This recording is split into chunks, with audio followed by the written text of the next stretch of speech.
Sir Cedric Harbin, the archaeologist, had been lying in his confined canvas cot for 8 days and nights. A young Shivanti native fanned him constantly to keep away the mosquitoes and the tiny, vicious fume flies. Occasionally, Sir Cedric tried to sit up, despite the adhesive strapped over his bare chest like a cocoon. But it was always the same. He sank back with a groan.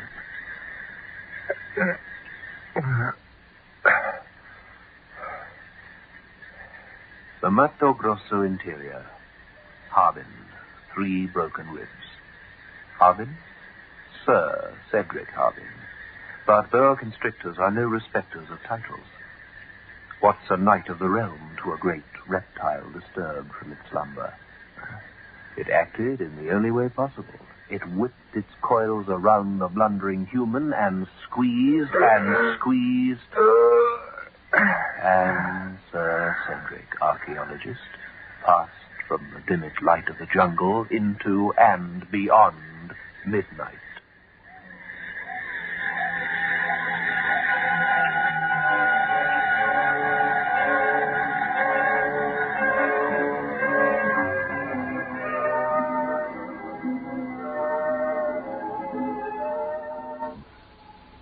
Beyond Midnight by Michael McKay.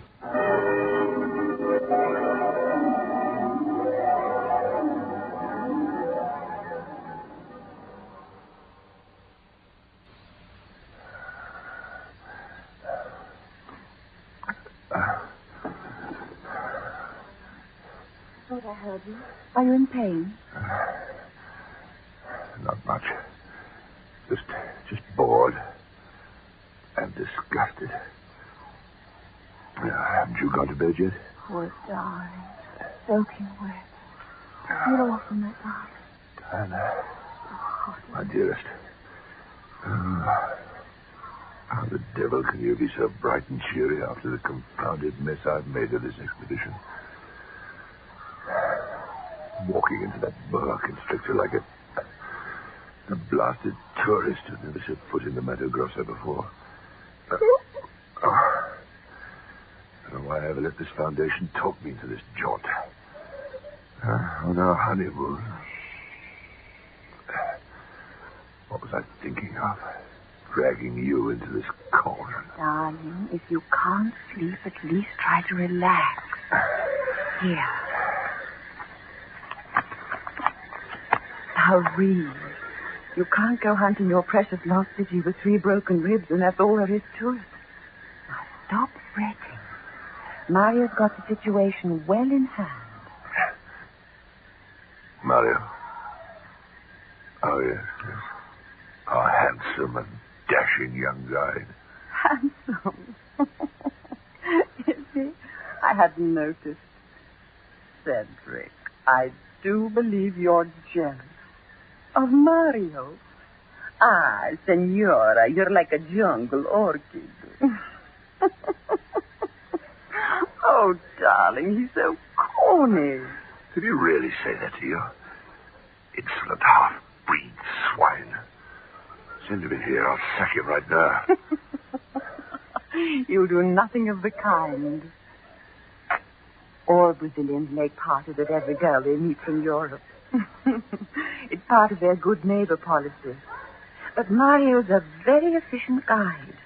He's kept these war-happy Shivantes from traipsing off to start something with other tribes. He's kept a supply of mandioca and rapadura without trading half our equipment to get it. And he's the only guide in Belém who had the vaguest idea how to reach that lost city of yours. Remember, all you have as proof is that silly old paper of the Biblioteca Nacional in Rio. Mario doesn't believe it exists. Mario. If Colonel Fawcett and his sons died trying to find it in 1925, there must be... If I were only off this ridiculous cot. We're only 2 days' march from the place. I'd stake my life on it. Darling, there'll be other expeditions. You can try again. Now you've got to get well and strong enough to be carried back to Belém. Diana, I'll never understand what lovely creature like you saw in a dried-up, crotchety old thing like me. My whole life changed when you turned away from that ass Forrester and looked at me and smiled that night at the Explorers Club in Rio. It was the most wonderful thing that had ever... Darling, we leave at daybreak, Mario and I, for the supplies. Yes, I know. Daybreak. Hurry back. Of course. Next Thursday's our first anniversary. We've been married a whole month. You don't really think I'd spend that day with Mario and a lot of grinning tapirapes babbling picantos. And Diana left the tent to complete plans for the short journey at dawn. The river village of Mantura lay only a few miles down the Rio das Mortes, the river of death. There, Diana could send a wireless message via Bel-Em to the Foundation. Also, Mario could replenish their dwindling supplies of quinine and coffee. I don't like these new porters Mario signed up. Dirty, ragged Orogos. Vulture people, the inspector of Indians called them. Vulture people. Cannibals or something, if I remember rightly. Now, sleep. Wish I could sleep. Mario. Never did trust those pretty boys where young women are concerned. Senor, speak? What? No, nothing. I was talking to myself. Swat that blasted tarantula up there, will you? It's going to fall on me.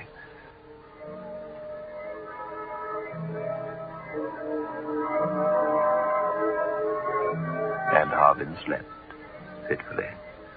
He dreamed a recurrent dream in which his lovely young wife was lost in a tangle of undergrowth and looped lianas. Cedric! Cedric! Cedric! Cedric! Cedric!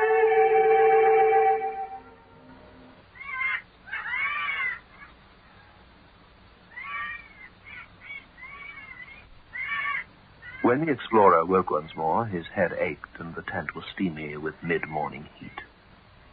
Here. You. Bom dia. Senor dormiu bien? Muito bene. Where's the senora? She had a breakfast yet? Senor, te. Senor, she's gone. Senor Mario. Is gone. Let you sleep. You sick, night. Well, gone already. She'll be back tomorrow at sundown. Matura's only a few miles down the river. What are you grinning about, eh? What? Hey! Sly beggar. The devil's the matter with him? Hey! Boy! Senor, puritito, eh? Purity, eh? Signor, il present purity tell. Tell what, you gibbering ape? Purity, the chief. So Cedric recognized him suddenly from the dried palm frond stuck in his pierced lower lip, like a spiky beard from his hairless chin. Tell what? Come on. He tried to sit up, to prop himself up by his elbows, a sense of foreboding suddenly knotting his stomach muscles. Yes, all right. A present. Come on, speak up. Senora, Senor Mario. No go down Rio. Go up. No go Matura. Big boy. It's run away. Oh, Goyas. No come back. What? You're lying. I'll kill you. You lying scum. I'll cut your tongue out for saying a thing like that. No lie, Capitão. It's the truth, senor. Zangado, mi no punto nada. Mi foot India, mi foot bueno.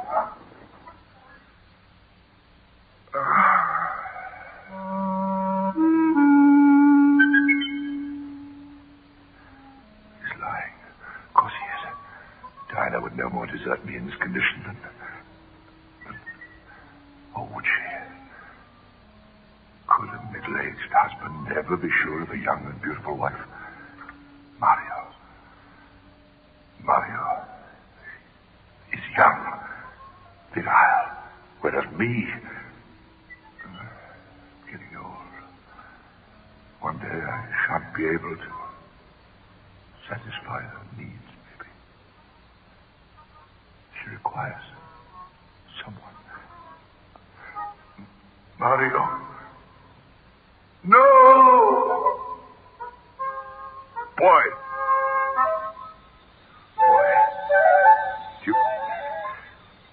Do you happen to know which way my Senor Mario went? Upriver or down? No, Capitan. Is there anyone who could find out for me? A tracker. A tracker could tell me which way the Battalo took off, couldn't he? Tracker, Capitan. See, tracker, though. But Buriti know now better. Ask Buriti, the chief, to look upon the Signora's Battalo. Buriti see all things. Today, yesterday, tomorrow. Yes, quite. Chief and witch doctor. He'll just repeat the lie. If it is a lie. The inspector of Indians advised us to have Purity because he's a Brujo. Doctor. Half crazed from addiction to yaki. But they see all things, the Brujos. Purity would know all about Diana and that sneaky Brazilian. All rumors, every remnant of local gossip finds its way to the ears of the Brujos, to be palmed off later as supernatural knowledge. But Purity, yes, he would know. Then what's he been saying to me? Diana. No, I can't believe it. Boy, go. Fetch Purity back again, do you hear? Harbin waited. The suspicion of terrible things was being fanned in his mind. Purity came. He smoked a cigar-holder-like pipe. A peculiar acrid odor filled the tent. Harbin felt suddenly lightheaded. Now, look here. I've no time for a lot of mumbo-jumbo. Put that ballet-smelly pipe away. Senor, do not speak. Buriti the Brujo smoke the ayahuasca, the drug of the second sight. I've heard of that. Blasted load of nonsense. Maybe it isn't that. Gone. My wife, the senora. But the old Brujo said nothing for a long time. He puffed at the queer-shaped pipe and closed his eyes. Sir Cedric lay and cursed the whole of creation silently. At last, the ancient doctor's eyes opened. They go towards the rising sun. Bataloa moves slow. There are 3 bearers. Havantis. The smiling one sleep under the tall blue. The man watches. Now he shoots the gun and kill a blood-red Arara. He bring the feathers to the senora. She laugh and thank him, putting the feathers in her golden hair. Towards the rising sun. Northwest to Matura. East to Goyas. Now she sing, the senora. She sing this song.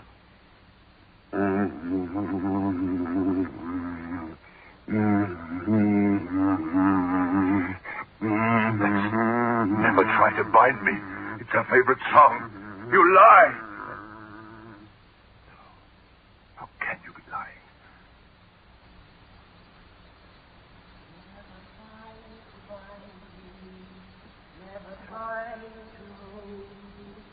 Take me as you find me, love and let me go.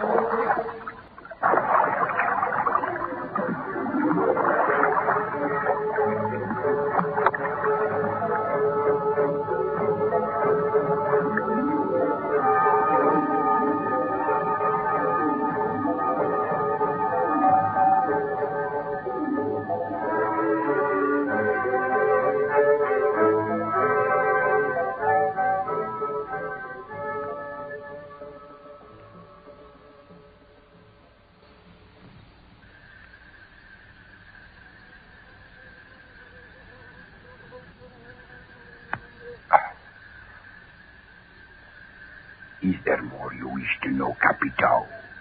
Let's look into the past. See the Padre and Rio speak marriage vows. The Capitão dropped the ring in his eagerness to place it on the finger of the one with the smiling face. A man with the golden mustache pick up ring and give it back. Kimber. He was my best man, and I did drop the ring. How could you possibly know? Did you overhear Diana and myself? Yes, that must be it, of course. Nothing supernatural about that. Do you wish, Capitão, I should look into the future? The ayahuasca sends the eyes in all directions, able to see what is, what was, what will be. The devil you can. All right. What is to be? My wife's run off with a ruddy Brazilian, you say. She coming back?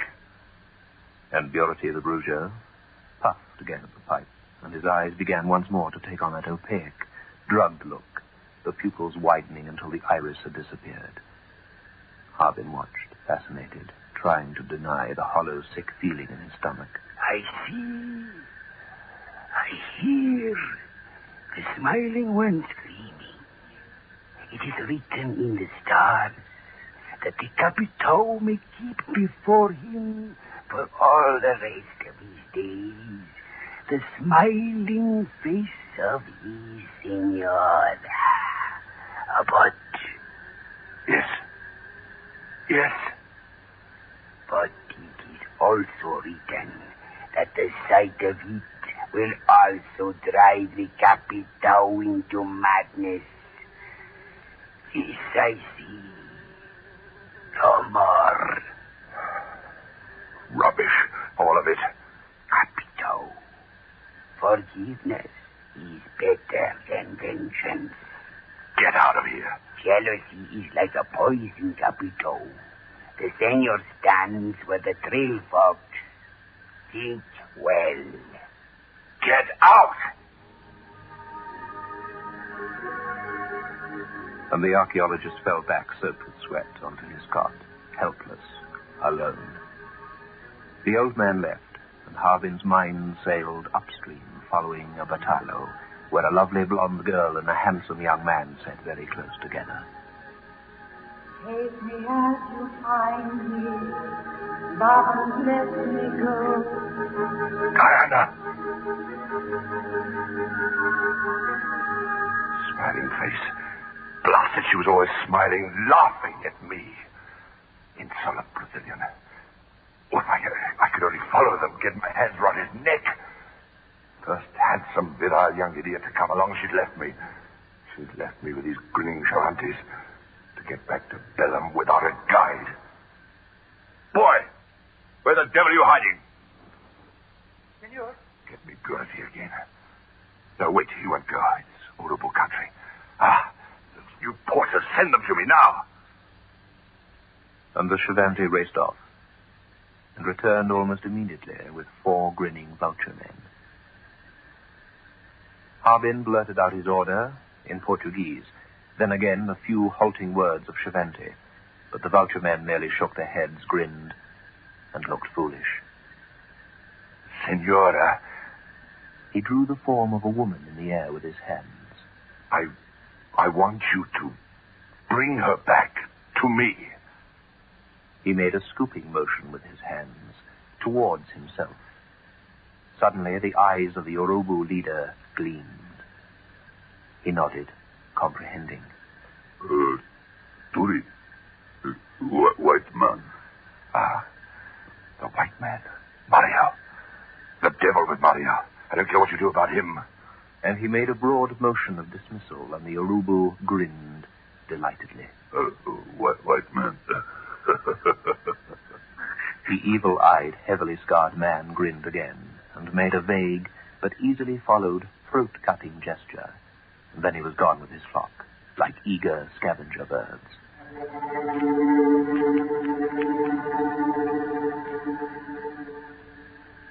Forgiveness better than vengeance. Well, after a time I shall forgive her. We can still build a life together. Probably after I forgive her, she'll love me more, really love me. What did he mean, though? Purity. The smiling face. Drive me into madness.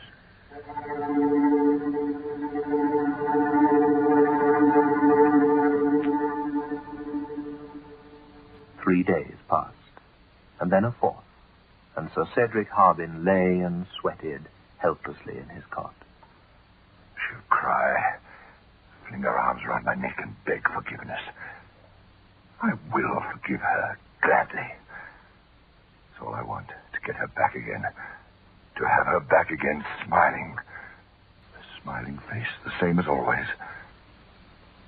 I wonder what the Urubu meant when I said about Mario. Suppose she loves the blighter. Have I any right to? But what sort of life would she lead with a jungle guide? Whatever the rotter gets, he richly deserves it. Killing a man or having him killed for seducing a wife is the accepted thing here in Brazil. It's a hot-tempered country. Capitão, you have given an order to the Urubu men, and it is not good. The senor stood at the fourth trail, and he has taken the wrong turning. And the old one lighted the evil-smelling pipe and smoked silently for a while. Then he closed his eyes and intoned once more. I see. A lost city which the jungle has eaten. Great blocks of stone carven with strange writing. The smiling one stands before it, while the senor takes her picture. The devil, you say? So the blighter's not only stolen my wife, but he's jumped the gun on my expedition, eh? Going to claim the credit for finding my... Well, it's good enough for him, whatever they do to him. I'm glad I sent them. Glad. They are children. Do not condemn the forest people. They go only to do the Capitão's bidding. All right, so I told them to kill him. What's it to you, you shriveled up old fool? Get out of here. They should be back by tomorrow sundown with my wife. That's all I want. I'll never let her out of my sight again. Back at Belém, a decent hotel. I'll make her forget all about Mario. I'll shower her with presents, make subtle love to her.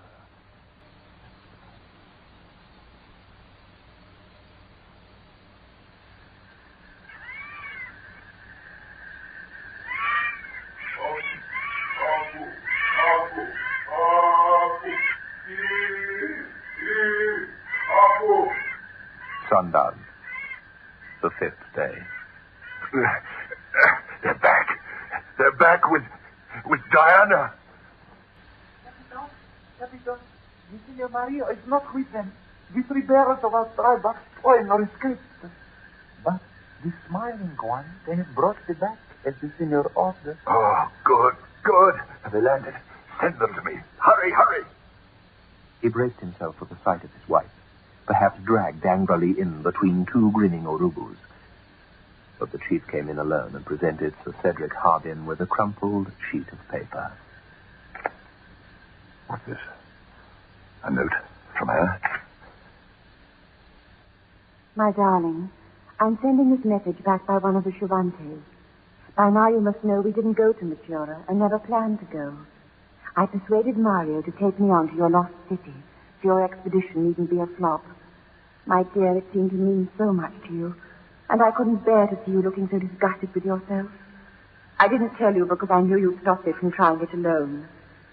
Mario has taken some pictures, and I've copied a few hieroglyphics off the stones, also some pottery. Darling, you and your Colonel Fawcett and your silly paper at Rio were right. There is a sort of temple here. Inca, I believe. The altar stone for sacrifice is inlaid with gold and silver. Oh, I wish you could see it. But I've made some maps, and we can come back here after you're rid. The note ended abruptly, a pen stroke straggling down the paper from the last word. Harbin looked up into the eyes of the Urubu, and that man happily made his throat-cutting gesture again. And suddenly, like a cold hand upon his heart, Cedric Harbin remembered what the Inspector of Indians had said about the Urubu tribe. Not a history of cannibalism, but of headhunting.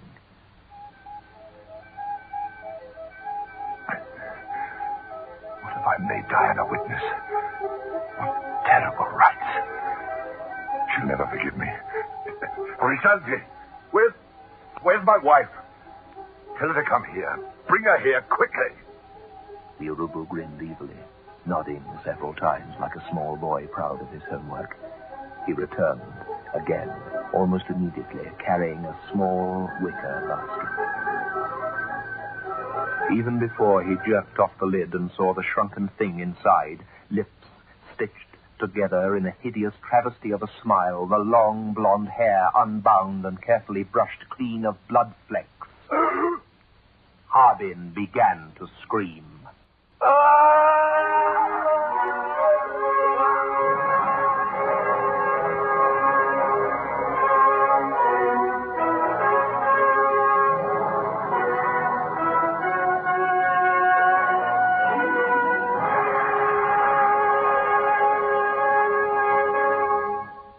Beyond Midnight is presented every Friday night at 9:30. The program is adapted for broadcasting and produced by Michael McKay.